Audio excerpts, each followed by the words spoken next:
வளர்க்கும் போதே அவங்க கண்டித்து வளர்க்குறாங்க. ஆனால் அவங்களுக்கு தெரியும் என்ன மிஞ்சி மிஞ்சி போனால் ஒரு 18 வருஷம், 20 வருஷம், 21 வருஷம், 22 வருஷம் இருக்க போகிறாங்க வீட்டில்.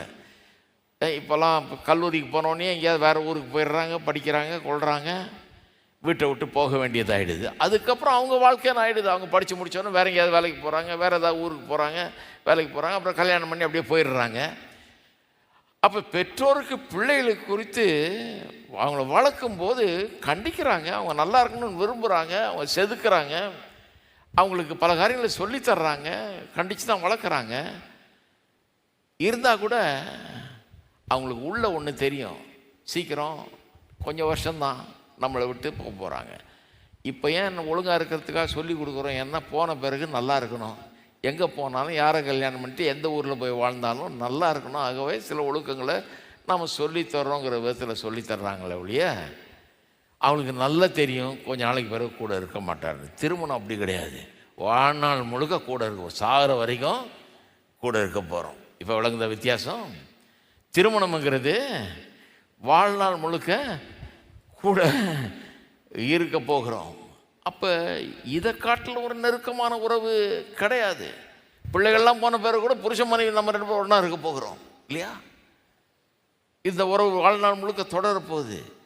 அதனால தான் இந்த காரியம் ரொம்ப முக்கியம். பாருங்கள், இது வெளியே வந்துடும் எப்படியும். ஏன்னா இது ரொம்ப நாட்கள் ரொம்ப நெருக்கமாக ஒருவரோடு ஒருவர் ஒரே மாம்சமாக இருந்து அப்படி பழகிறதுனால வேத வசனத்தில் ஒரு வசனம் இருக்குது, அதுக்கு பின்னால் வருவேன்னு நினைக்கிறேன்.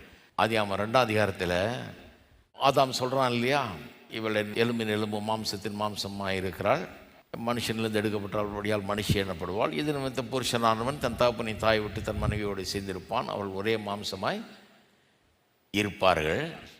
இவ்விதமாக அவள் இருவரும் நிர்வாணிகளாக இருந்தார்கள், ஆனால் வெட்கப்படவில்லைன்னு அடுத்த வசனம் வருது. அப்படி தான் முடியுது அந்த அதிகாரம். 2 பேரும் நிர்வாணிகளாக இருந்தார்கள், ஆனால் வெட்கப்படவில்லைன்னு வருது.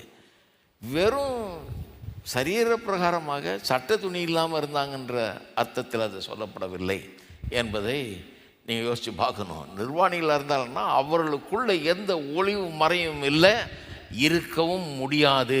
அப்படிப்பட்ட உறவு தான் திருமண உறவு. எந்த ஒளிவு மறைவும் இல்லாமல் இருக்கிறது தான் திருமண உறவு.